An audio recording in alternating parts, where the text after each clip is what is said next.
Saudações, eu sou o Android e nesse vídeo eu vou fazer o iceberg da Hanna-Barbera, então chega de enrolação e vamos lá. Camada 1, a superfície, William Hanna e Joseph Barbera, os fundadores da Hanna-Barbera, e cada um tem uma história interessante.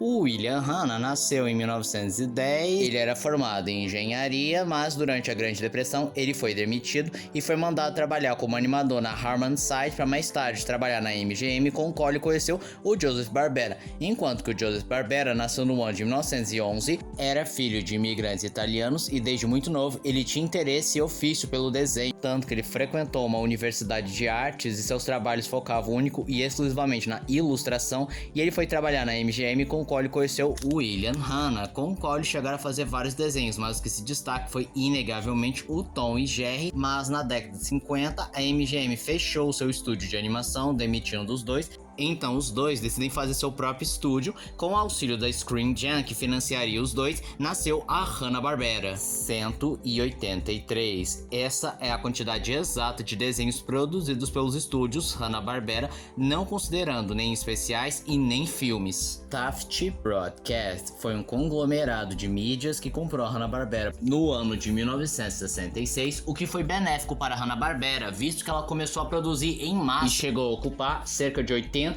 da programação dos Estados Unidos. Turner foi outro conglomerado de mídias que comprou a Hanna-Barbera em 1991 com o objetivo de fazer um canal exclusivamente para animações, e assim nasceu a Cartoon Network.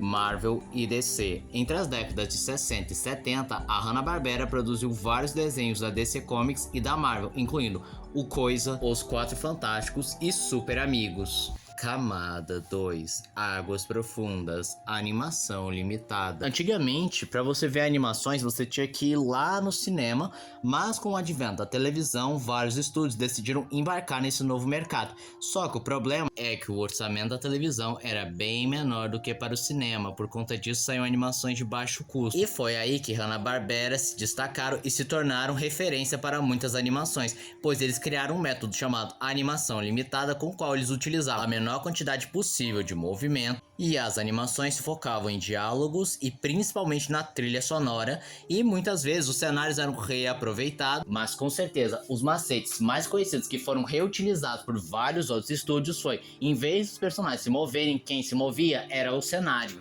A maioria dos personagens possui focinho porque é muito mais fácil de animar, e se você reparar, vários personagens utilizam alguma coisa no pescoço, seja uma gravata, uma gola alta. Esse macete era utilizado não só para diferenciar a cabeça do tronco, como também era para poder ser removido, pois muitos personagens possuem o mesmo modelo de corpo e só bastava você trocar a cabeça de um personagem pelo outro e pronto, você tem um outro personagem. Eras da Hanna-Barbera. Eras está entre parênteses, pois muitas pessoas não utilizam esse termo porque não gostam, mas tem uma galera que utiliza o termo Eras da Hanna-Barbera como uma forma de definir e estudar cada momento da Hanna-Barbera, e cada era é definida mais ou menos assim: a era inicial / aventureira, que seria entre as décadas de 50 e comecinho da década de 60, a era dos heróis, que ocuparam quase que metade da década de 60 inteira, a era dos mistérios e dos músicos, que foi mais ou menos no final da década de 60 e mais ou menos metade da década de 70, a era diversa foi no começo da década de 80, a era das adaptações de filmes e séries, que foi da metade dos anos 80 até mais ou menos começo dos anos 90, e os anos 90 são chamados apenas de era cartoon. Horário nobre. As animações de Hanna-Barbera fizeram bastante sucesso a um ponto que eles conquistaram o horário nobre, com os Flintstones, os Jetsons e Manda-Chuva. Primeiro desenho. Isso é um pouco polêmico, porque tecnicamente falando, o primeiro desenho feito por Hanna-Barbera foi Tom e Jerry pela MGM, mas o primeiro desenho da empresa Hanna-Barbera foi Jambo e Ruivão.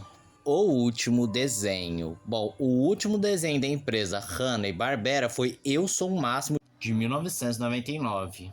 Agora, o último desenho feito pelo Hanna-Barbera eu não consegui encontrar. Prêmios. Ao todo, Hanna-Barbera ganharam cerca de 8 Emmy Awards. Hanna-Barbera Studios Europe, também chamado de Hanna-Barbera Europa, é um estúdio conglomerado da Warner Bros. E Cartoon Network, localizado em Londres, que produziu vários desenhos, como por exemplo Gumball e Ilhote da Terra, e planeja construir outros desenhos, como uma reinvenção das Meninas Superpoderosas e da Mansão Foster para Amigos Imaginários. Os Banana Splits foi uma série entre 1968 e 1970, com 2 temporadas e 31 episódios feitos por Hanna-Barbera, que contava a história de 4 animais que, obviamente, eram pessoas fantasiadas, que também faziam parte de uma banda, apresentavam um programa e intercalava com os desenhos da Hanna-Barbera. E antes que me perguntem, sim, esses são os mesmos Banana Splits daquele filme de terror de 2019. Filmes. Na década de 90, Hanna-Barbera queriam expandir a sua marca para filmes, e no ano de 1994, em parceria com a produtora do Steven Spielberg, lançou o filme dos Flintstones, que não fez bastante sucesso com a crítica, mas o público gostou bastante e o próprio Hanna-Barbera ficaram bem satisfeitos e queriam uma sequência, mas o elenco não quis. E aí no ano de 2000 saiu Os Flintstones Viva Rock Vegas, que era uma prequel, como Fred, Barney, Vilma e Betty se conheceram, e em 2001 lançou o filme da Josie e as Gatinhas. E esses 2 filmes foram considerados um fracasso, tanto que não fizeram mais filmes live actions da Hanna-Barbera. E uma curiosidade interessante, em Viva Rock Vegas, Hanna-Barbera aparece no casamento do Fred com a Vilma. Parque temático. Com a popularidade dos personagens de Hanna-Barbera, eles fizeram um parque temático com seus personagens, mas quando a Hanna-Barbera acabou, o parque também se desfez. Camada 3. Escuridão total. The Jellingstones foi um desenho lançado pela Cartoon Network que recuperava os personagens da Hanna-Barbera, introduzindo para uma nova geração. Apesar de ter feito um relativo sucesso, não agradou o pessoal das antigas. Repetição. Esse foi o principal problema que começou a enfraquecer a marca entre os anos 80 e 90. Claro, também teve a questão da competitividade, que era muito maior, e desenhos bem mais inventivos do que os de Hanna-Barbera, mas uma coisa que era problemático na época é que quando Hanna-Barbera conseguiu encontrar uma fórmula de sucesso, eles faziam vários desenhos com o mesmo formato até enjoar. Um exemplo claro disso é o Scooby-Doo, que apareceram várias cópias do mesmo, como o Chispinha ou o Tutubarão, Fantasminha Legal e dentre outros, o que acabou saturando os desenhos e a própria marca, com as pessoas não suportando mais ver o mesmo modelo. Tanto que os 80% que Hanna-Barbera ocupava da televisão americana acabaram caindo para míseros 20%. Spin-offs. De certa forma, eles ajudaram a popularizar os spin-offs em desenhos animados, pois quando um personagem fazia bastante sucesso, eles decidiam fazer um desenho próprio. Exemplos claros disso são do Dig Vigarista, que ganhou aquele desenho lá das máquinas voadoras, ou o Pega o Pombo, ou a Penélope Charmosa, que ganhou Os Apuros de Penélope Charmosa. Flintstones era uma animação adulta. Sim, originalmente era um desenho focado mais para um público adulto, porque eles perceberam que os adultos assistiam às animações junto com seus filhos, então decidiram fazer algo mais, bem, que os adultos iriam curtir. Por conta disso, ele tem uma estética bem mais sitcom, assim como ele abordava outros temas que, bem, as crianças não iam entender, como por exemplo, a esterilidade. E só a partir da 3ª temporada, com a introdução da Pedrita, que eles deixaram mais pra criança.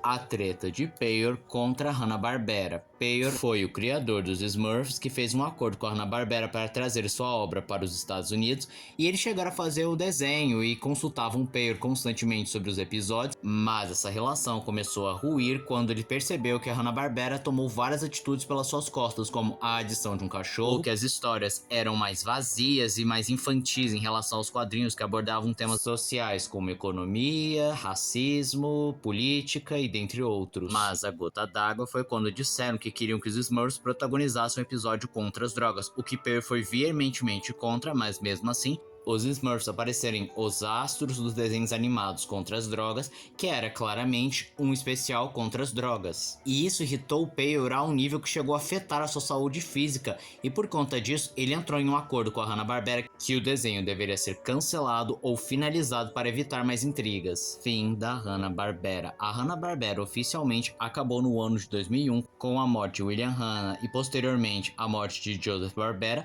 mas principalmente porque a Warner acabou comprando a Turner, no caso a Cartoon Network, e desfez o estúdio da Hanna-Barbera. E esse foi o vídeo de hoje. Se você gostou do vídeo, se inscreve no canal, compartilhe o vídeo, comente, dê seu like, dê sugestões de que vídeos vocês querem ver aqui no canal. Também não esqueçam de ativar as notificações, chave de like caso gostem dos meus vídeos. Então, tchau.